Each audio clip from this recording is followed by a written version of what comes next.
Hi guys, good morning. This is Abby and welcome to my channel guys. So to this video guys ay meron akong update sa aking YouTube channel guys, at pasensya na kayo at hindi ako nakakapag YouTube, nakapag-upload guys, but I know na marami nagtatanong sa akin about na nagme-message dun sa mga comment ko sa mga past na video ko guys about dito sa application ng Malta. Guys, dito sa Malta ay meron ng bagong rule. So every year kasi dito is nagbabago yung rules nila. So, ngayon is medyo mahigpit yung mga kagaya sa atin, mga expat, more on agency na talaga.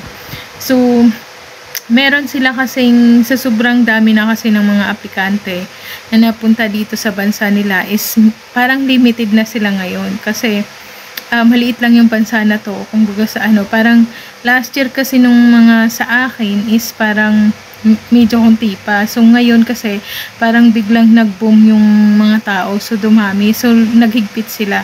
Yung mga family visa, tourist visa is sobrang higpit nila. Hindi na nila nakukonvert. Tsaka, hindi na nila pinapayagan i-convert sa working visa. So, pinapauwi nila ang mga visit visa, tourist visa.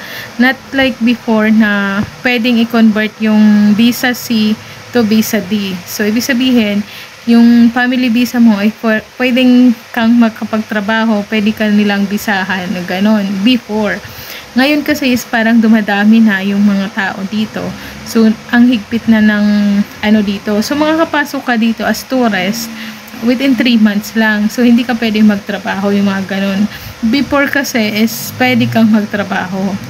So, yun yung kaibahan nung dati tsaka ngayon. So, yung mga nagtatanong sa akin kung doon sa mga comment section ko kung okay lang ba mag-tourist muna sila dito tapos dito na maghanap ng trabaho. Before po pwede, pero ngayon po is impossible na po na mabisahan pa kayo o makonvert ang visa nyo to family visa to working visa guys, kasi napakahigpit po talaga. Yun kasi ang ginagawa nila ng iba. Kahit ako man din, gusto ko din na maanuhan yung family ko dito, kaso hindi na pwede siya ngayon kasi sobrang higpit na nila guys. Tapos, dati kasi is napakamahal kasi ng babayaran mo sa agency. So, yun. At least naman yun, magbayad ka naman sa agency is legal ka naman papasok dito, may trabaho ka na, may visa ka, working visa ka. So, yun. Dati kasi mas mabilis at saka mas madali pagka magtutourist ka dito is pwede nilang i-convert. Ang suswerte ng mga iba dati na maaga sila nagpunta dito, na-convert sila ng family, ng working visa agad. So, yun guys, yung pagkakaiba ng rules nila before tsaka ngayon. Ngayon kasi napakahigpit talaga. So, makakapasok ka dito as working visa na talaga, mag-e-agency ka, gagastos ka ng malaki guys. Kasi ang Europe talaga is malaki ang gastos. So, pagdating mo dito, so hindi ka pa sure kung siyempre talaga magsasuffer ka para mabayaran yung placement fee mo. Kasi hindi biro ang placement fee na babayaan mo dito. Yung sasabihin ng iba na bawal yun magbayad ng malaki or sabi lang yun, pero pagka gusto mo talaga ang isang bagay, kahit magbayad ka ng malaki, okay lang. At least nasa iyo na yun kung paano mo i-handle ang bayaran ang gastos mo. So, wala po kasing madali pumunta dito. Oo, bawal maningil or bawal magbayad ng malaki. So, paano mo naman aanuhin yung ganon? Lahat naman ngayon may bayad, di ba? So, yun, talagang pag gusto mo talaga is gagawan mo ng paraan. Mabawal man yan, mailigal man yan, basta makarating ka ng maayos dito at working visa ka. So, go yun. Kasi ganun din yung sa akin nangyari.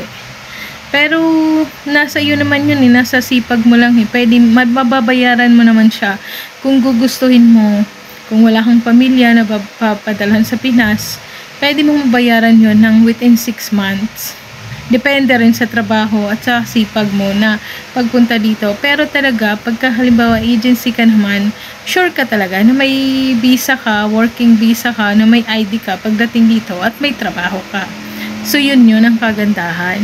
Hindi yung At saka dati kasi, at saka ngayon kasi, hindi ka makakapagtrabaho pagdating mo dito agad hanggat di nalabas yung ID mo, guys. Yun yung pagbabago yung ngayon tsaka yung dati. Dati kasi nung dumating ako since 2022, so pwede ka makapagtrabaho kahit on process pa yung ID mo. So ngayon hindi na.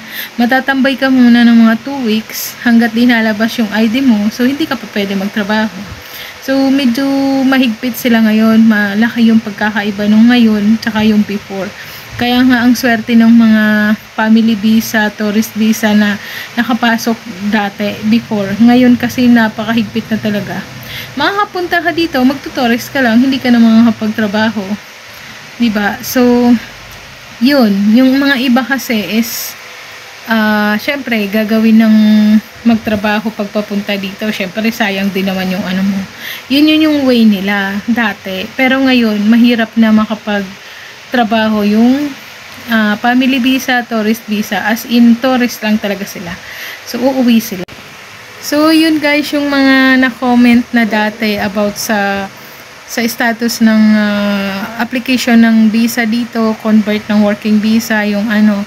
So, sana mapanood mo to at hindi kasi ako nakakapag-update ng aking YouTube channel kasi napaka-busy po talaga. Pero, pag nababasa ko yung mga comment nyo dun sa mga old video ko sa about dito sa Malta is nagre-reply naman ako, sinasagot ko naman siya.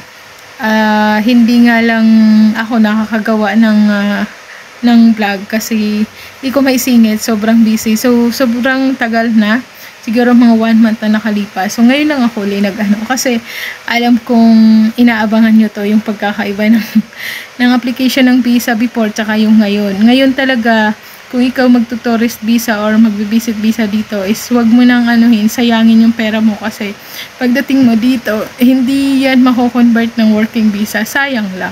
Ang gawin mo is mag-agency ka na lang para makarating ka ng maayos dito. At least magbayad ka man ng agency, worth it naman yun. May visa ka, may ID ka, wala kang dapat ipag-alala. So yun, pabayad ka lang ng malaki, guys. So, based naman dun sa mga nag-comment sa akin about sa trabaho ko as online game presenter, guys, ay gagawan ko yun ng ibang video.